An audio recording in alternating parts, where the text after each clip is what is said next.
नमस्कार दोस्तों, मेरा नाम है प्रदीप चौहान।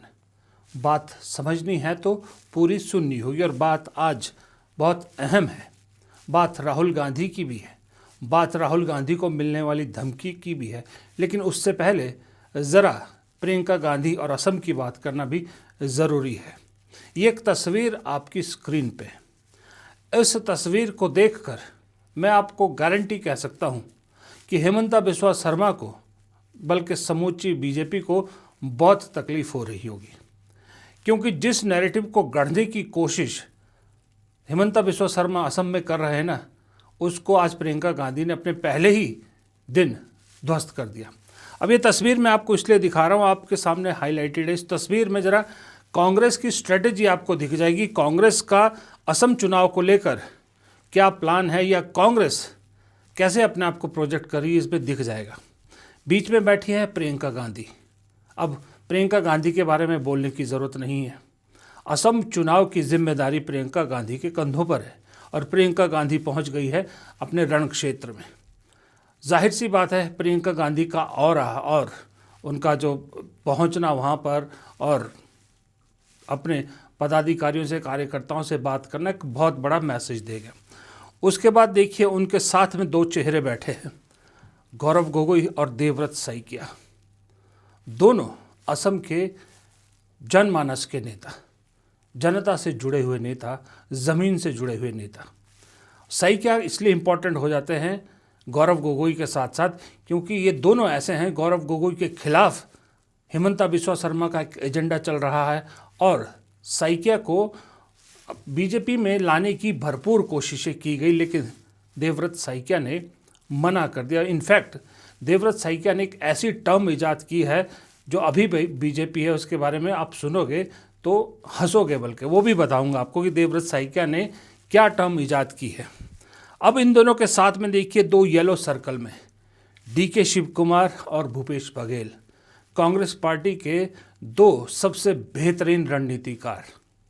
दोनों को कहाँ उतारा गया है? असम में उतारा गया है। उसके बाद दो और चेहरे आपको पिंक सर्कल में दिख रहे होंगे, पार्टी के दो बड़े मुस्लिम चेहरे, इमरान मसूद राष्ट्रीय स्तर पर बड़े चेहरे और रकीबुल हसन असम में बड़े मुस्लिम नेता, सबसे बड़े मुस्लिम नेता आज की डेट में माने जाते हैं। अब इसमें आप कास्ट इक्वेशन जोड़ लीजिए, रणनीति जोड़ लीजिए, धर्म के हिसाब से जोड़ लीजिए, जिस मर्जी हिसाब से जोड़ लीजिए, कांग्रेस का ये कॉम्बिनेशन बीजेपी की नींद हराम करने के लिए बहुत काफ़ी है। इसलिए मैंने आपको ये तस्वीर दिखाई। दूसरा, प्रियंका गांधी ने आज पहले ही दिन हेमंता बिस्वा शर्मा का पूरा नैरेटिव ध्वस्त करके रख दिया। इसलिए मुझे, जो मैं कई बार कहता हूँ ना कि पॉलिटिक्स में कब कहाँ क्या चाल चली जाए और ख़ासकर इस बीजेपी को सबक सिखाने के लिए क्या चाल किस वक्त चली जाए, ये राहुल गांधी से बेहतर प्रियंका गांधी जानती है। इसलिए मैंने कहा, कई बार कह चुका हूँ, आज भी कह रहा हूँ, आज भी उन्होंने यही साबित किया। आप देखिए, पिछले 10-15 दिन से हेमंता बिस्वा शर्मा की, इनफैक्ट पिछले 2-4 महीने 6 महीने की पॉलिटिक्स देख लीजिए। उनकी पॉलिटिक्स का सबसे बड़ा सेंटर क्या है? हिंदू बनाम मुसलमान, ठीक है। उसके बाद उनका दूसरा क्या है कि मुसलमानों की पार्टी है कांग्रेस। भूपेन बोहरा को बीजेपी में लेके आए और साथ में क्या मैसेज दिया कि भूपेन बोहरा आखिरी हिंदू लीडर थे कांग्रेस में, अब सब के सब मुस्लिम परस्त लीडर हैं कांग्रेस में। यानी पूरी कोशिश कर रहे हैं कि असम में ये मैसेज दिया जाए कि कांग्रेस तो सिर्फ और सिर्फ मुसलमानों की पार्टी है। प्रियंका गांधी ने आज असम की धरती पर उतरते ही सबसे पहले क्या काम किया? सबसे पहले कहाँ पहुँची? कामाख्या मंदिर। वहीं पर मंदिर जाते ही सबसे पहले हेमंता बिस्वा शर्मा के उस नैरेटिव को ध्वस्त कर दिया, जहां वो पोर्ट्रे करने की कोशिश कर रहे हैं कि ये तो सिर्फ मुसलमानों की पार्टी है।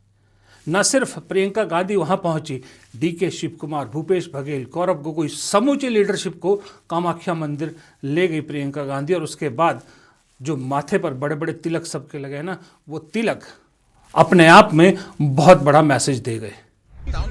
मैं माता के आशीर्वाद लेने के लिए आई कि ये जो चुनाव है इसमें असम की जो सभ्यता है, संस्कृति है, उसका आदर करते हुए, क्योंकि कामाख्या देवी जी के साथ करोड़ों लोगों की आस्था जुड़ी हुई है, तो मैं भी यहाँ पे दर्शन करने आई और मुझे बहुत अच्छा लगा यहाँ आके।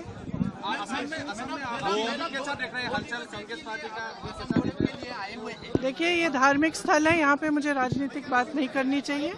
राजनीति के बारे में जो भी सवाल हैं आपके, वो मैं कल सुबह या किसी टाइम जब भी आपसे मिलूंगी, मैं आपके जवाब दूंगी। Have come first visiting Kamakhya temple, praying before the goddess, asking for a change of the state guard. Always he has become weak. That is why he is making such statement. He is not strong on his work. He is not strong on his commitment. So you know that his party is losing here. That is why he is taking to make which is a baseless statement. Kamakhya मंदिर से जाने के बाद प्रियंका गांधी जब असम में कांग्रेस के दफ्तर पहुंची गुवाहाटी में, तो जो जोश उनका स्वागत करने वालों में था, जिस जोश से उनका स्वागत किया गया, वो अपने आप में ये कहानी बता रही कि पिछले 2-3 दिन में जो कांग्रेस में असम में हुआ, उसके बाद कांग्रेस पार्टी का कार्यकर्ता प्रियंका गांधी की बड़ी उम्मीद से राह देख रहा था। ये बड़ा सही टाइमिंग हुआ कि प्रियंका गांधी वहाँ पहुँच गई। और ये जो अभी भूपेंद्र बोरा वाला मामला उछालने की कोशिश की गई है, इस सब पे पानी फिर गया, क्योंकि प्रियंका गांधी ने आते ही सार कार्यकर्ताओं से, पदाधिकारियों से बैठकों का दौर शुरू कर दिया और ये भी कहा बैठक की शुरुआत में ही कि कोशिश रहेगी इन 2 दिनों में हर कार्यकर्ता जो वहाँ बैठक के लिए आएगा उसकी बात सुनूं, फीडबैक लूं और उस फीडबैक के आधार पर आगे चला जाए। प्रियंका गांधी का स्टेज पे ये फोटो दोबारा देखिए, स्टेज पे बैठे सभी नेताओं को कामाख्या मंदिर ले जाना और बड़े बड़े तिलक सबके माथे पर लगे होने, ये लंबी कहानी गढ़ गया हेमंता बिस्वा शर्मा के लिए। हेमंता बिस्वा शर्मा की मेहनत पर पानी फेर गया। ये राजनीतिक सूझबूझ प्रियंका गांधी की है जो उन्हें औरों से अलग बनाती है। ये राजनीतिक सूझबूझ है प्रियंका गांधी की जो उन्हें कांग्रेस में बहुत इम्पोर्टेंट बनाती है। ये राजनीतिक सूझबूझ है प्रियंका गांधी की जो उन्हें राजनीतिक और रणनीतिकार के तौर पे राहुल गांधी से भी आगे कर देती है। इसलिए प्रियंका गांधी को कांग्रेस पार्टी का आज की डेट में सबसे बड़ा रणनीतिकार और सबसे बड़ा संकट मोचक कहा जाता है। और प्रियंका गांधी और उनकी पूरी टीम का वहाँ पहुँचना और शुरुआत से हेमंता बिस्वा शर्मा के सारे नैरेटिव को ध्वस्त करने पे लग जाना, ये भी बताता है कि असम का चुनाव, भले गोदी मीडिया, भले सर्वे वाले, भले लोग ये कहें कि हेमंता बिस्वा शर्मा को बहुत एज है, मैं आपको आज भी बता रहा हूँ और मैं कहते कहते अब थक गया हूँ कि ये बहुत बड़ी गलतफहमी है कि हेमंता बिस्वा शर्मा या बीजेपी को एज है। असल हकीकत यही है कि हेमंता बिस्वा शर्मा खुद साबित कर रहे हैं, मेरे बोलने की भी ज़रूरत नहीं, हेमंता बिस्वा शर्मा खुद अपनी हरकतों से साबित कर रहे हैं कि वो इस वक्त कितने डरे हुए हैं, कितना उनको खौफ है कि उनकी कुर्सी जा सकती है। अब बात आई वो जो देवव्रत साइकिया जो सीएलपी लीडर है कांग्रेस के, उन्होंने क्या टर्म बीजेपी को दिया। उन्होंने बीजेपी का नया नाम रखा है कैप, CAP, कैप। जी हाँ, कैप का मतलब है कांग्रेस एलुमनाई पार्टी, जिसका मैंने जिक्र किया था कल या आज सुबह के वीडियो में कि कांग्रेस में, बीजेपी में इस वक्त सारे के सारे बड़े नेता जो हैं, बड़े चेहरे जो है वो पूर्व कांग्रेसी है। तो देवव्रत साइकिया ने बीजेपी का नया नाम दिया है कैप, कांग्रेस एलुमनाई पार्टी, यानी कांग्रेस के ही जो पुराने फूके हुए चले हुए सारे कारतूस है वो इस वक्त बीजेपी में है और लड़ाई कांग्रेस की उन्हीं से है। ये देवव्रत साइकिया जिनको हेमंता बिस्वा शर्मा काफ़ी ललचाने की कोशिश कर रहे थे, इधर लाने की कोशिश कर रहे थे और साइकिया नहीं माने।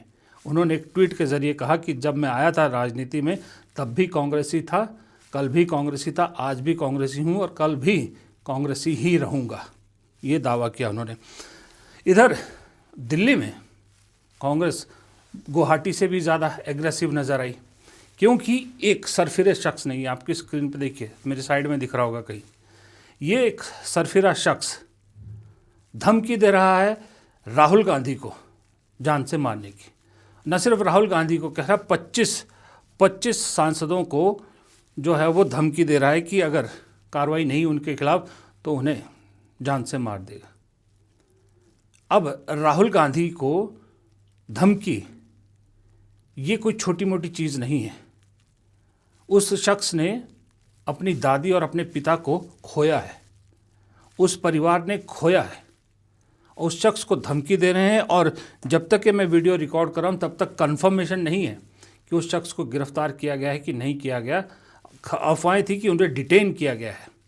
अपने आप को करणी सेना का बताता है और राजस्थान का रहने वाला है। और सबसे बड़ी बात है कि वो किसका करीबी है। जब आप उसकी फ़ोटो देखते हो तो जो बयान दे रहा है उसके पीछे फ़ोटो में किसकी फ़ोटो दिख रही है बिरला, ओम बिरला और प्रधानमंत्री मोदी की। तो कहा जा रहा है कि कोटा का रहने वाला है और ओम बिरला का नज़दीकी है, क्योंकि अब और भी वीडियो सामने आए हैं जहां पर ये ओम बिरला के आसपास, लोकसभा अध्यक्ष के आसपास देखा गया है। तो इसलिए अगर ये लोकसभा अध्यक्ष का नज़दीकी है, मैं ये नहीं कहता कि ओम बिरला का खास होगा, लेकिन पार्टी कार्यकर्ता तो ज़रूर है। ओम बिरला के साथ एक नहीं कई वीडियो है जहाँ पर ये जो मैंने आपको दिखाया कि वो खड़ा है, खाना खा रहे। एक वीडियो और है जहाँ पर वो गाड़ी में आ रहे हैं, ये शख्स गाड़ी रोकता है, माला पहनाता है ओम बिरला को, बहुत सारी जगह पर है। तो क्या अब ओम बिरला के नज़दीकी या बीजेपी के या करणी सेना के लोग इस तरह से खुलेआम राहुल गांधी को धमकी देंगे? और सिर्फ राहुल गांधी को नहीं, बाकी सांसदों को भी। मतलब सवाल अगर पूछ लिया जाए सरकार से, सत्ता से, तो अब उन्हें धमकियां मिलने लगेगी। अगर सांसदों की और राहुल गांधी जैसे लीडर ऑफ अपोजिशन की जान भी सेफ नहीं है इस देश में, तो फिर आम आदमी तो पूछे ही मत। जो सवाल पूछेगा तो उसका क्या हाल होगा। अब कांग्रेस ने इस मुद्दे को लेकर बड़ी लड़ाई शुरू कर दी, और ख़ास करके किरण रिजिजू के खिलाफ, क्योंकि कल किरण रिजिजू ने ही इंटरव्यू में कहा था कि राहुल गांधी इस देश के लिए सबसे बड़ा खतरा है। किरण रिजिजू का ये बयान देना, ये इंटरव्यू देना, ये कहना और उसके बाद इसका ये धमकी देना, एक दूसरे से तार कांग्रेस जोड़ रही है और कांग्रेस इसके लिए रिजिजू को जिम्मेदार ठहरा रही है। See the atmosphere which is created by BJP ecosystem and Sangh Parivar ecosystem. They are not even allowing Rahul Gandhi to speak in parliament. They are not honoring leader of opposition, who Prime Minister Modi ji and Amit Shah. Thing is that anybody can speak anything. This is a clear case of we know how to protect our leader of opposition. We are not bothered about all these things. And Rahul ji also know how to protect himself. He is not bothered about his life. Whenever he is taking up the issues of the people, he is not even bothered about his life and anything. But you can see that the government of India, how much they are they are protecting this hate भाषण्स and hate speeches and hate statements. This is all. खैर केसी वेणुगोपाल ने ठीक कहा कि राहुल गांधी डरने वाले तो नहीं हो, तो कई बार बोल चुके इस चीज़ को कि मैं डरता नहीं हूँ, क्योंकि डर तब तक होता है जब तक कुछ खोया ना हो। जब इंसान खो चुका होता है उसके बाद उसके अंदर का डर निकल जाता है, और वो उसने खोया है। दो अपने परिवार के खोए हैं उन्होंने। वो जानते हैं, राहुल गांधी जानते हैं कि उन्हें ऐसी धमकियाँ बहुत मिलेंगी, क्योंकि जिस रास्ते पर राहुल गांधी चल रहे हैं वो रास्ता आसान नहीं है। उन्होंने एक बार पहले कहा भी था कि मेरी बहन ने मुझसे कहा कि तुम आग से खेल रहे हो। तो राहुल गांधी कहते हैं मैंने उससे कहा हाँ मैं जानता हूँ आग से खेल रहा हूँ, लेकिन मैं खेलूँगा, क्योंकि जिस चीज़ की रक्षा के लिए मैं लड़ाई लड़ रहा हूँ वहाँ पर आग से खेलना ही पड़ेगा। ये जज्बा अगर राहुल गांधी का है तो इस तरह की धमकियाँ, इस तरह के छुट भैये जो लोग हैं, अगर धमकियां देकर अपनी राजनीतिक रोटियां अपने आप को लाइमलाइट में लाना चाहते हैं तो इससे राहुल गांधी को कोई फ़र्क पड़ने वाला नहीं है। लेकिन खुदा ना खास्ता अगर इस शख्स या इस तरह के और कई शख्स हैं, अगर किसी ने कुछ कोशिश कर दी कभी, तब क्या होगा? तब इस देश की राजनीति किस रुख पलटेगी? सोच सकते हैं जो बीजेपी अपने दम पे 400 पार का नारा लगा रही थी, अगर वो हुआ जिसकी आशंका जताई जा रही है, तो ऐसा ना हो कि बीजेपी वापस 2 नंबर पे 2 सीट पे पहुंच जाए। ये भी इस देश में पॉसिबिलिटी, क्योंकि इस देश की जनता अब बहुत ऊब चुकी है इस सरकार से, ऊब चुकी है इस सरकार के रवैये से। सोचिए, इंटरनेशनल एआई समिट चल रहा है, इंटरनेशनल बड़ी बड़ी कंपनियां, जो टेक कंपनियां हैं वो आई हुई हैं, उनके सीईओज आए हुए हैं, स्टेज पर खड़े होते हैं, मोदी जी उनके हाथ खड़े करवाते हैं। एडिटर को कहूँगा कोई तस्वीर अगर मिल गई, जैसे कोई पॉलिटिकल रैली, और सबके चेहरे ना, सारे सीईओज के चेहरे देखने वाले थे, अजब सा एक्सप्रेशन था कि वो खुद हैरान हुए थे कि वो फोटो सेशन के लिए ऊपर स्टेज पे आए थे और प्रधानमंत्री उनके हाथ उठवा रहे हैं जैसे किसी पॉलिटिकल रैली में हों और ये सब उनकी पार्टी ज्वाइन कर रहे हो। हर चीज़ में अगर राजनीति, हर चीज़ का शो ऑफ, हर चीज़ पे लिए रीलबाजी, शो केस करना अपने आप को, यही सब रह गया है। देश अब सवाल पूछ रहा है, देश कह रहा है पक गए भाई, ऊब गए हैं, बस कीजिए कम से कम, और कुछ नहीं तो अपनी उम्र का लिहाज तो कीजिए। 75-76 साल की उम्र में घर में दादाजी बुजुर्ग कैसे बिहेव करते हैं, ज़रा किसी परिवार में जाके देखिए, क्योंकि इसके लिए किसी परिवार का होना ज़रूरी है। परिवार को समझने के लिए तो किसी परिवार में जाइए, देखिए बुजुर्ग कैसे बिहेव करते हैं, फिर उसी तरह का बिहेव कीजिए। मनमोहन सिंह को कभी देखा था ऐसी हरकतें करते हुए? राजीव गांधी को देखा था? पीवी नरसिम्हा राव को देखा था? विश्वनाथ प्रताप सिंह को देखा था? इंदिरा गांधी, जवाहरलाल नेहरू तो छोड़ ही दीजिए, लाल बहादुर शास्त्री को देखा था? अटल बिहारी वाजपेयी को नहीं देखा इस तरह की हरकतें करते हुए कभी? सोचिए ज़रा।